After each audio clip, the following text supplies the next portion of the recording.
Welcome to UT Health San Antonio Wellbeing Wisdom Podcast, a dose of learning for healthier, happier lives, brought to you by the Office of Human Resources.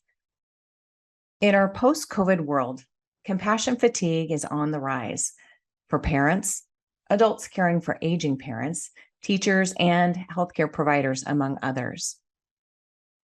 Imagine entering the healthcare profession because you genuinely felt it was your calling.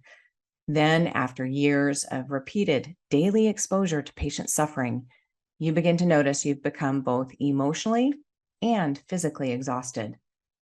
And your ability to empathize or feel compassion for others has been diminished. But like the frog in boiling water, by the time you notice that you are in hot water, you've already been burned. I'm your host, Laura Gottlieb, and our topic today is compassion fatigue, the emotional and physical distress caused by treating and helping others that are deeply in need. We are joined today by two very special guests. Welcome, UT Health Associate Professor of Family and Community Medicine and of Psychiatry and Behavioral Sciences, Dr. Stacy Abide. Thank you. Welcome. And licensed clinical social worker and UT Employee Assistance Program Representative, Delphi Medina. Thank you for joining us and welcome to you both. Thank you for having us. Yes, thank you. Wonderful. Dr. Abide, I understand that between 16 and 85% of healthcare workers in various fields develop compassion fatigue. In fact, in one study, 86% of emergency room nurses met the criteria. Please share with our listeners the definition for compassion fatigue and how it differs from its close cousin, burnout. Absolutely. So you're absolutely right. Compassion fatigue is very much connected to burnout, but there are some subtle differences.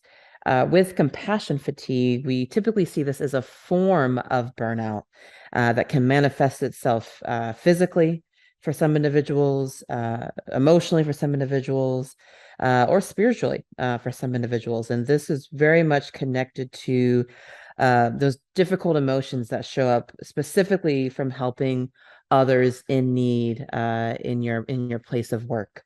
Whereas burnout in general is more of a general term that we like to use that is a good way to think about being psychologically exhausted, having a lack of interest or motivation regarding one's work. So again, if you think of burnout being big overarching piece, and then compassion fatigue is a piece of burnout that's connected to particularly helping those in your workplace who are in the greatest need. Okay, and I'm curious, what are some of the early warning signs and symptoms of compassion fatigue, and how common is this? It's very, very common, as you pointed out in a study where there were 86% of emergency room nurses meeting criteria for this. So it's definitely common, and in the times of COVID, where the pandemic was at its peak, we definitely heard a lot of this from healthcare workers.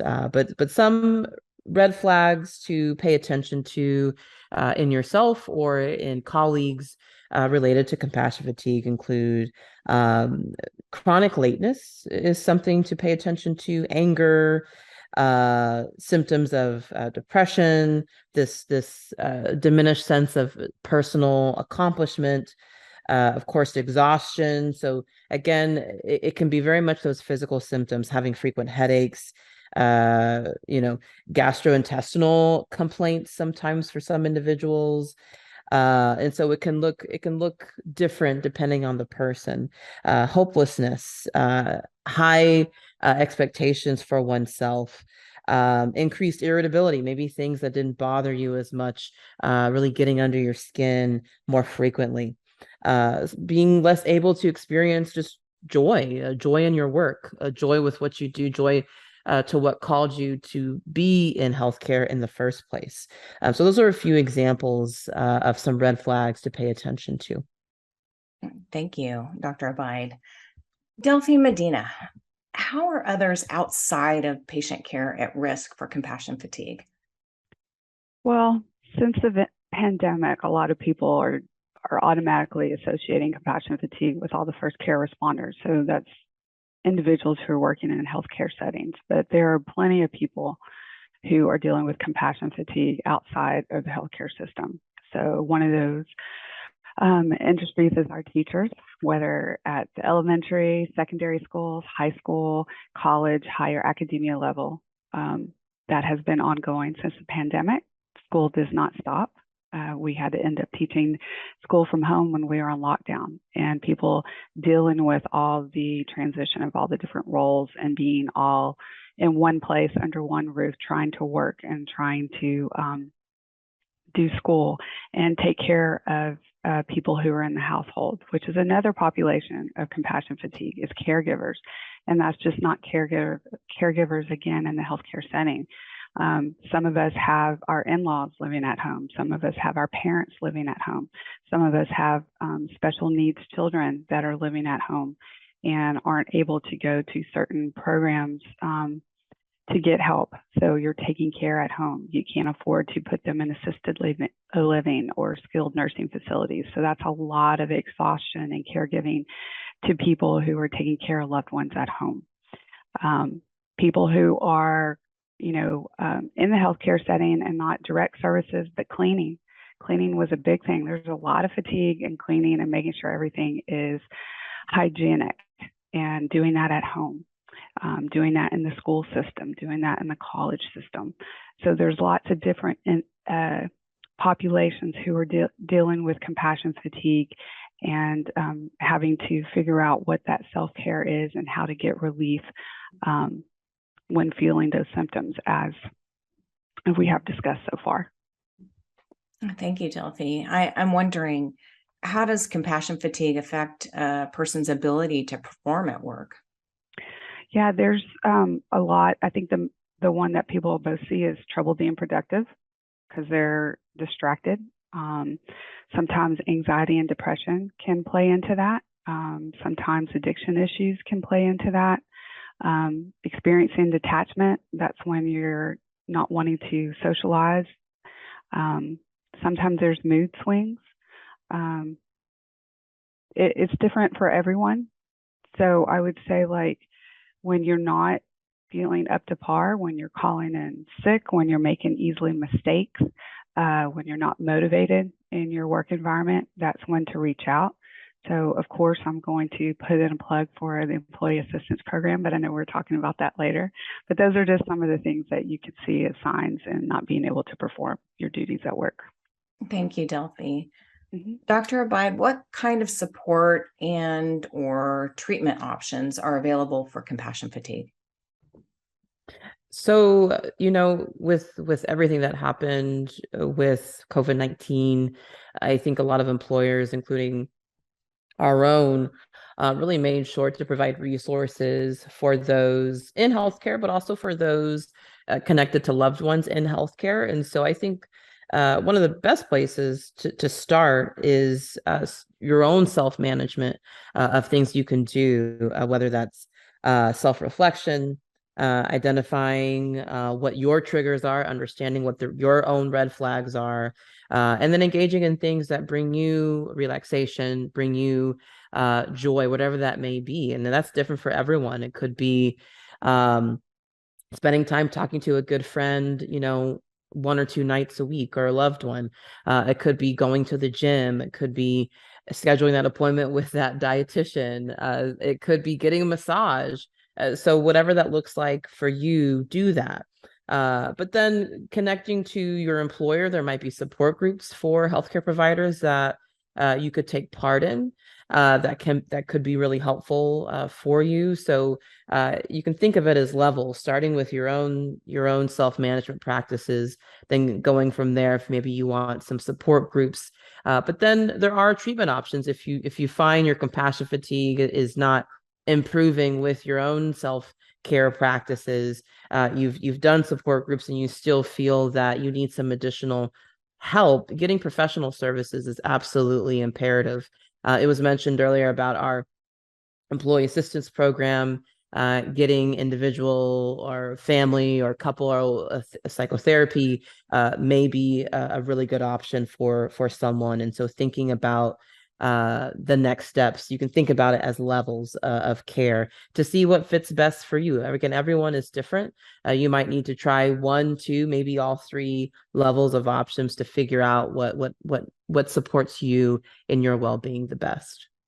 I love the self-care suggestions, and it makes me think of, you have to care for yourself first before you can be able and have capacity to care for others. Kind of like when you're on a plane and you put the oxygen mask on yourself first before you attend to your loved ones. So thank you for those suggestions.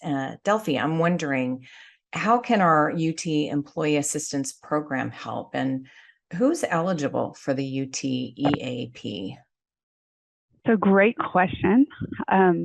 So everyone is eligible under the UT Health San Antonio umbrella. Whether you're a full-time employee or part-time employee, you are eligible for EAP services.